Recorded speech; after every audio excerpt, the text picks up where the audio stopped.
হজের নিদর্শন হলো আমার মাওলার মোহাব্বতের পাগলামি, আর কিছুই না।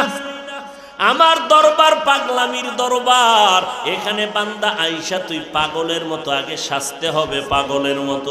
আতর লাগাইতে পারবি না, এই সাদা কাপড় পরছু, এখন আর সাবান মাখতে পারবি না, বেরাস করতে পারবি না, এখন বেশি শরীরের মধ্যে ময়লা জয়লা পরিষ্কার করতে পারবি না। কারণ আমি মাওলার দরবার বড় কঠিন পাগলামির দরবার। কারণ এখানে আমি আর তুই, মাঝখানে কিছু নাই। এখানে তুই আর আমি, আর কিছু নাই মাঝখানে। আমি আল্লাহ তোর মাবুদ, তুই আমার বান্দা। আমি তোরে বড় আদর করে বানাইছি। আমার বাড়িতে যখন তুই আসছো, আমি আল্লাহ পাক রব্বুল আলামিন তোর জন্য দরজা খুলে দিলাম।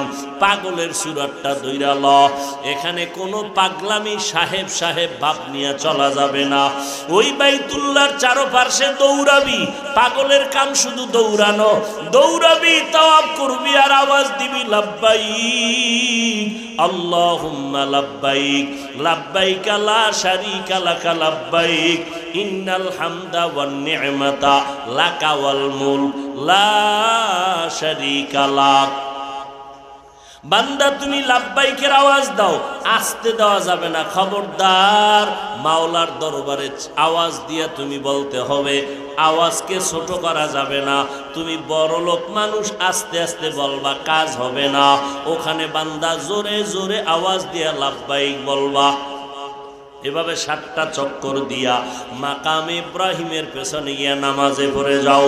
2 রাকাত নামাজ পড়া আবার সফা মারওয়ায় দৌড়াও। ওই সফা মারওয়ায় 7টা চক্কর লাগাইবা। এখানে আমার হাজেরার নিদর্শন, ইব্রাহিমের স্ত্রী হাজেরার নিদর্শন। আমার হাজেরা ইসমাইলের কান্না বন্ধ করার জন্য ইব্রাহিম যখন আমার ইসমাইলের হাজেরারে সহ এই বাইতুল্লাহর কিনারা রেখে গেল, মানুষ নাই, চারদিকে জঙ্গল, আর কিছুই নাই। এরে পর্দার আড়ালের আম্মা জান মা হাজেরা আমার মাওলার মোহব্বতে কেমন পাগলামি করেছেন। হাজেরার পাগলামিটা আমার আল্লাহর কাছে এত কবুল হয়ে গেল, কিয়ামত পর্যন্ত সমস্ত হাজিদের আল্লাহ আইন করে দিলেন, ও হাজিরা, আমার হাজেরা যেই জায়গায় ইসমাইলের জন্য দৌড় দিল, তোমরা যদি দৌড় না দাও একজন আর হজ কবুল করা হবে না। সফা মারওয়ায় দৌড়ানো। মাই কিরম ডিস্টার্ব করে কেন ভাই? সফা মারওয়ায় দৌড়ানো আল্লাহর হুকুম বটে, তবে নিদর্শন মা হাজেরা। কারণ মা হাজেরাকে ইসমাইলের সহ বাবায় রেখে যখন বিদায় হয়, চতুর্পার্শ্বে জঙ্গল, সূর্যের আলো দেখা যায় না, বাইতুল্লাহ দেখা যায় না। আল্লাহর ওয়াদার এখানে রেখে দাও। ইব্রাহিম নবীর 80 বছরের বয়সের পরের সন্তান ইসমাইল কত আদরের। আল্লাহর অর্ডার হয়ে গেল, হালকা একটু পানি রুটি রেখে বিদায় নিয়ে বলে, হাজেরা বিদায় নিলাম।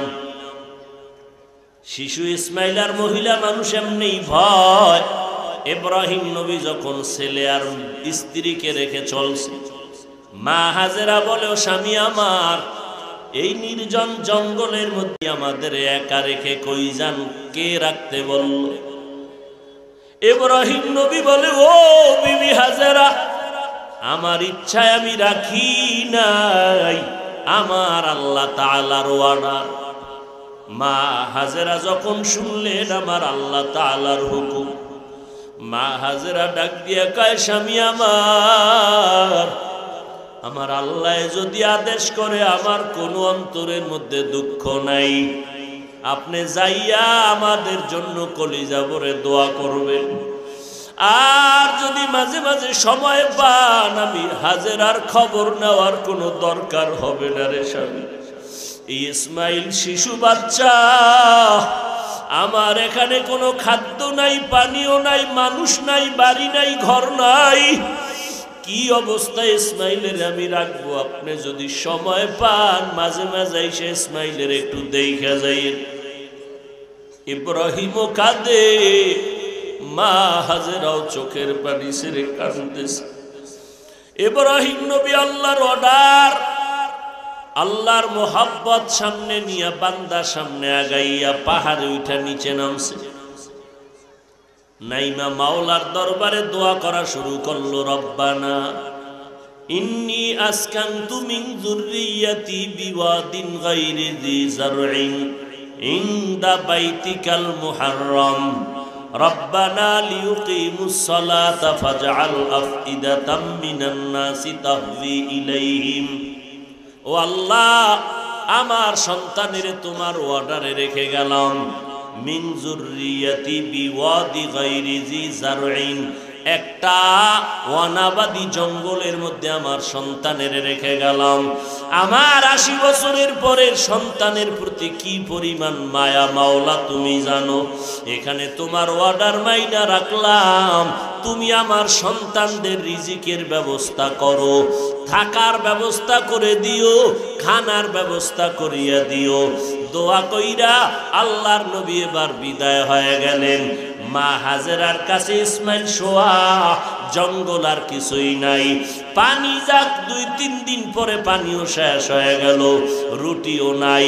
এখন মা হাজেরা বাচ্চাটারে ক্ষুধার তৃষ্ণা মিটানোর জন্য দুধ দিয়েও দেখে বুকে দুধ নাই। ইসমাইলের কান্নার আওয়াজ, মা বাচ্চা যখন কাঁদে কলিজার মধ্যে আঘাত। মা যত কষ্টর কাজে থাক না কেন, বাচ্চার কান্না শুনলে মা একটা সেকেন্ড আর বসে থাকতে পারে না। মা দৌড়াইয়া পাগল হয়ে যায় সন্তানের কান্না থামানোর জন্য, কান্না বন্ধ করার জন্য। ইসমাইল কাঁদতেছে ক্ষুধা। এক পর্যায়ে ইতিহাসবিদরা বলে মা হাজেরা তার জিহ্বাটা ইসমাইলের মুখের মধ্যে দিছে, দেখে জিহ্বাটাও পর্যন্ত শুকায় গেল। মা হাজেরা চারদিকে তাকায়, জঙ্গল, কোনো পানি নাই। হঠাৎ সকালবেলা তাকায় দেখে একটু দূরে বোধহয় পানি পানি মনে হয়, একটা দৌড় দিছে, গিয়া মারোয়া পাহাড়ে গিয়া দেখে পানি না, সূর্যের আলো লাইগা বালুগুলো পানির মতো চিকচিক করতেছে। ওখানে দাঁড়াইয়া দেখে আবার মারোয়া পাহাড়ে পানি পানি মনে হয়, আবার একটা দৌড় দিছে। একটা দৌড় দিয়া পাহাড়ে যায়, আবার মাঝখানে এসে ইসমাইলের কাছে দাঁড়ায়। ইসমাইলের মাথায় হাত দিয়ে একটু ঠান্ডা করে, আবার পাহাড়ে দৌড়ায়। এইভাবে আমার মা হাজেরা 7টা বার চক্কর লাগাইল সফা মারোয়ায়।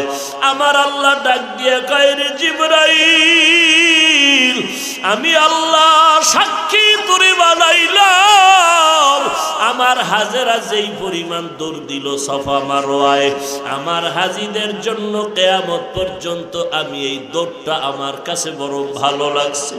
কিয়ামত পর্যন্ত সমস্ত হাজিদের উপরে আমি আইন করিয়া দিলাম, ও হাজিরা, আমার হাজেরা যেই জায়গায় দৌড় দিল, তোমরা যদি 7টা চক্কর না দাও, একজন আর হজ কবুল করা হবে না। ইসমাইল কাঁদতেছে, মা পাগল, কি করবে মা? এইবার দেখে কান্না করে মা হাজেরাও কাঁদতেছেন। আমার মাওলার কুদরতি অন্তরে জোশ আসিয়া গেল। বান্দা যখন কান্না করে, বাচ্চার কান্নায় যদি মায়ের কলিজায় জোশ আসে, মোহাব্বতের ঢেউ আসে, ওরে বান্দা যদি কান্না করো, আমার মাওলার অন্তরে কুদরতের কেন জোশ আসবে না? মা হাজেরা যখন কান্না করে, ও আল্লাহ, তুমি কুদরতের দরজা খুলে দাও, এই কথা বলে কান্না মাত্র হঠাৎ করে কানের মধ্যে একটা আওয়াজ আসছে। কে যেন আওয়াজ দিল, আওয়াজটা চারদিক থেকে খুঁজতেছে। বাইতুল্লাহর কিনারায় আওয়াজ দিছে জিব্রাইল আমিন। জিব্রাইল আমিন আইসা ইসমাইল কাঁদতেছে, পা গুলো লাফাইতেছে। ওই পায়ের আঘাতের ওই জায়গায় জিব্রাইল তার পাখা দিয়া বাড়ি মারলো, ওখান থেকে পানি ওঠা শুরু হইল। এই এক বর্ণনা। আর এক বর্ণনায় বলে ইসমাইলের পায়ের আঘাতে ওখান থেকে পানি ওঠা শুরু হলো। এইবার মা হাজেরা দৌড়াইয়া দেখে পানি বের হয়ে যাইতেছে, চতুর্দিক থেকে বালু দিয়া বাদ দিয়া কয়, জম জম, থাম থাম, থেমে গেল। এবার ওই পানি নিজেও পান করলো, সন্তানেরও পান করাইলো। এই জমজমের পানি ওই দিন থেকে যে চালু হয়ে গেল, কোটি কোটি কোটি কোটি টন পানি দুনিয়ার মানুষ হাজিরা নিয়ে যায়। ওই সেদিন থেকে আজ পর্যন্ত কূপের পানি যেই পরিমাণ, এখনো সেই পরিমাণ কমেও না বাড়েও না। ও হাজী সাহেবরা, জমজমের পানি এত বরকতের পানি। সাহাবায়ে কেরাম আমার নবীরে জিজ্ঞাসা করেছিলেন, পয়গম্বর এই জমজমের পানির তলা কই? মায়ার নবী বলেন, ও সাহাবায়ে কেরাম, এই জমজম কূপের তলা হলো হাউজে কাউসারের সাথে। এই জন্য জমজম পানি দাঁড়াইয়া কোনো কিছু মুসলমানের জন্য খাওয়া নিষেধ। তবে বান্দা জমজমের পানি তুমি কেবলা দিয়ে ফিরে দাঁড়াইয়া পান করো, সুন্নত। এই পানি পান করলে পিপাসা নিবারণ হবে, পেটের ক্ষুধা নিবারণ হবে, রোগের ঔষধ শেফা হয়ে যাবে। হাজী সাহেবরা কঠিন ক্লান্ত, এক গ্লাস জমজমের পানি পান করছে, ক্লান্ত দূর হয়ে গেছে। আল্লাহ এমন বরকত রেখে দিলেন, সারা দুনিয়ার গবেষকরা একমত, জমজমের পানির মতো এত বিশুদ্ধ পানি জমিনে আর মোটেও নাই। এই পানিটা আমার মাওলা কেমন সিস্টেম করে দিলেন। মদিনা, মক্কা থেকে মদিনায় যাবেন, ওখানে গেলে আলাদা করে জমজমের কোনো পাইপ ডাইরেক্ট দেওয়া নাই। চেষ্টা করেছিল সৌদি সরকার, পারে নাই। একটা পাইপ নাই, ড্রাম ভর্তি করে করে করে করে পানি নিয়ে সেখানে টাঙ্কিতে রাখে, এরপরে পাইপের মাধ্যমে উম্মতের দেয়। এই জমজমের পানি, ও বান্দা, তোমার কোনো যদি ঔষধ না থাকে, ঘরের মধ্যে জমজমের পানি রাখবা। যত মারাত্মক রোগী হোক না কেন, আল্লাহর মোহাব্বতে যদি জমজমের পানি পান করো, তোমার সুস্থতা আল্লাহ ফিরায় দিবি।